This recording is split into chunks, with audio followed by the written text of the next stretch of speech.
తాళ్లరేవు మండలం నీలపల్లి గ్రామంలో రాష్ట్ర ప్రభుత్వ నిధులు ఉన్నత పాఠశాల అదనపు తరగతి గదుల నిర్మాణానికి కేటాయించారు. పనులు పూర్తి కావడంతో గురువారం శాసనసభ్యులు దాట్ల సుబ్బరాజు, ఎంపీపీ రాయుడు సునీత గంగాధర్, గ్రామ సర్పంచ్ చిట్టూరి నాగమణి కలిసి మూర్తి, ఎంపీటీసీ దంగేటి సూరిబాబు గ్రామ కూటమి నాయకుల సమక్షంలో ప్రారంభించారు.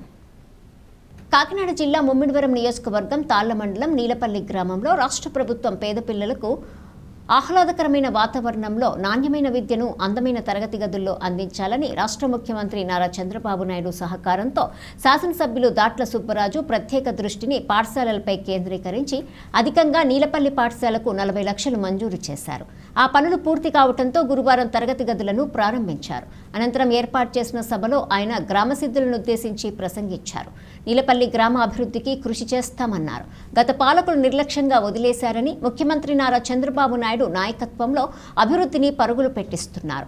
అనంతరం మండల పరిషత్ అధ్యక్షురాలు రాయుడు సునీత గంగాధర్, డీసీబీ చైర్మన్ వేగేసిన భాస్కర్ రాజు, సర్పంచ్ నాగమణి, ఎంపీటీసీ సూరిబాబు, కూటమి నాయకులు పిల్లి సత్యబాబు, జక్కల ప్రసాద్ బాబు, జయలక్ష్మి, వష్కారెడ్డి, గంటా గోపి, కొల్లేటి వీరబాబు, కట్టా త్రిమూర్తులు, నిమ్మకాయల మూర్తి, ఇతర గ్రామ పెద్దలు, యువకులు, మహిళలు, విద్యార్థులు పాల్గొన్నారు. చివరగా ఈ ఏడాది 10వ తరగతిలో ఉత్తమ మార్కులను సాధించిన విద్యార్థులను శాసనసభ్యులు దాట్ల సుబ్బరాజు సభావేదికపై ఘనంగా సత్కరించింది. విద్యార్థులందరూ వీరిని ఆదర్శంగా తీసుకుని మంచి మార్కులు సాధించాలన్నారు. మా ఎంపీటీసీ సభ్యులకి, మా కూటమిలో ఉన్న జనసేన, బీజేపీ, టీడీపీ నాయకులందరికీ, మా వార్డు సభ్యులకి, స్కూల్ కమిటీ చైర్మన్కి, కింద ఉన్న మా పెద్దలందరికీ, పత్రికా మరియు మీడియా వారికి ప్రత్యేకమైన అభినందనలు తెలియజేస్తున్నాను. కూడా వేల కోట్లు వెచ్చించి అభివృద్ధి కార్యక్రమాలు చేస్తున్నందుకు నేను ఎమ్మెల్యే గారిని మనస్ఫూర్తిగా గౌరవిస్తున్నాను. ఎందుకంటే ప్రజలకు కావాల్సింది విద్య, ఆరోగ్యం, అభివృద్ధి. మన ప్రభుత్వం, మన కూటమి ప్రభుత్వం ఈ 3 వాటి మీద దృష్టి పెట్టింది. గత ప్రభుత్వంలో ప్రజలు ఏ విధంగా అయితే అవస్థ పడి ఉన్నారో, రోడ్లు లేక, డ్రైనేజీ లేక ఎన్ని ఇబ్బందులు పడి ఉన్నారో మన సీఎం చంద్రబాబు నాయుడు గారు అన్ని క్షుణ్ణంగా పరిశీలించి అభివృద్ధి మరింత ముందుకు వెళ్తున్నందుకు ప్రత్యేకమైన అభినందనలు తెలియజేస్తున్నాను. అభివృద్ధి చేయవలసింది మన ఎమ్మెల్యే గారు, మేము. కానీ నీలపల్లి గ్రామంలో చిన్నారులందరూ కూడా చక్కగా చదువుకోవాల్సిన బాధ్యత మీది. ఎందుకంటే ప్రైవేట్ స్కూల్కి వెళ్తే మీరు ఫీజు కట్టాలి, మీరే లంచ్ తెచ్చుకోవాలి, మీరే బుక్స్ కొనుక్కోవాలి, మీరే బ్యాగ్స్ కొనుక్కోవాలి. మన గవర్నమెంట్ అన్నీ కూడా బుక్స్ విషయంలో కానివ్వండి, షూస్ విషయంలో కానివ్వండి, మీకు మంచి ఆరోగ్యమైన ఫుడ్ విషయంలో కానివ్వండి, ప్రభుత్వమే చక్కగా చూసుకుంటుంది. కాబట్టి అభివృద్ధి మన ఎమ్మెల్యే గారు, మేము అంతా కలిసి చేస్తాం. చదువుకోవాల్సిన బాధ్యత మీది. రేపొద్దున మీరు ఒక కలెక్టర్ గానో, ఒక ఇంజనీర్ గానో, ఒక డాక్టర్ గానో, లేదంటే మన ఎమ్మెల్యే గారి ఒక దాంట్లో బుజ్జిరాజు గారి ఎమ్మెల్యే గానో అయితే మీ తల్లిదండ్రులకి, మీ గ్రామంలో ఉన్న పెద్దలకి, మీ స్కూల్ మాస్టర్లకి, ఎమ్మెల్యే గారికి, మాకు కూడా చాలా గర్వకారణం. ఏర్పాటు చేసిన హెడ్ మాస్టర్ గారికి, మన స్కూల్ కమిటీ చైర్మన్ గారికి, గ్రామ పంచాయతీ సర్పంచ్ గారైన మన కలిపమూర్తి గారికి, వైఫ్కి, అదే మన నాగమణి పేరు చదువుకోలే. నిన్న 10th క్లాస్ రిజల్ట్ కూడా వచ్చినాయి. మరి అత్యధికంగా మార్కులు 500 దాటి మార్కులు చాలా ఎక్కువ మందికి రావడం జరిగింది.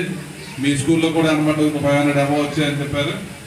మరి ఈ స్కూల్లో సుమారు 500 పైన స్ట్రెంగ్త్ ఉంది. కాబట్టి ఇన్ఫ్రాస్ట్రక్చర్ ఇంకా కావాల్సి ఉంది. దీనికి ప్రహరీ కూడా కావాలని చెప్పి సర్పంచ్ గారు చెప్పారు. మరి అదే కాకుండా ఈ స్కూల్కి కావాల్సింది 32 సెంట్లో 27 సెంట్లు భూమి మన ప్రెసిడెంట్ గారు కొనిచ్చినందుకు ఆయన ప్రత్యేకమైన అభినందనలు. ఇంకో డౌన్ 5 సెంట్లు ఎవరైనా చిత్రపూడి భాస్కర్ రావు గారని సత్య గారు, ఆయన కూడా ఒక 5 సెంట్లు ఈ స్కూల్కి ఇవ్వడం చాలా సంతోషం. ఎందుకంటే ఈ గ్రామంలో ఈ స్కూల్ గురించి, గ్రామ అభివృద్ధి గురించి అన్నింటి కృషి చేసే నాయకులు ఉన్నారు. కాబట్టి మీ గ్రామం అభివృద్ధి అవుతుంది. మన సర్పంచ్ గారు, ఎంపీటీసీ గారు, అదేవిధంగా మన మా గ్రామ కమిటీ అధ్యక్షులు మన గోపి, మన సత్యబాబు గారు, కాళ్ళ సత్యబాబు గారు, పంచాయతీ మెంబర్స్ అందరూ కూడా అనునిత్యం గ్రామ అభివృద్ధి గురించి కృషి చేసేవాళ్ళు. మరి ఏ సమస్య ఉన్నా మా దృష్టికి తీసుకురావడం, అదేవిధంగా 2014 నుంచి 2019 వరకు ఆ రోజు తెలుగుదేశం ప్రభుత్వం హయాంలో ఉండగా మరి రామచంద్ర కాలనీలో అసలు ఒక్క రోడ్డు కూడా లేదు. మరి ఆ రోజు భాస్కర్ రావు గారి ద్వారా ఆ రోడ్లన్నీ కూడా ఒకేసారి ఆ కాలనీ అంతా కూడా రోడ్లు పూర్తి చేశాం. మరి అదేవిధంగా ఈసారి మళ్ళీ మనకు రెండోసారి అవకాశం కల్పించారు మీరందరూ కూడా. మరి వచ్చినట్టు మేము నేలపల్లి గ్రామానికి 1,95,00,000 రూపాయలు నిధులు ఇచ్చాం. ఎందుకంటే గత 5 సంవత్సరాలు ఏం చేశారు మీ అందరికీ తెలుసు. గత 5 సంవత్సరాల ప్రభుత్వంలో ఈ గ్రామానికి ఏమి అభివృద్ధి చేశారు అన్నది మీ అందరికీ తెలుసు. మరి మనం 2019 నుంచి 14 వరకు చేసాం.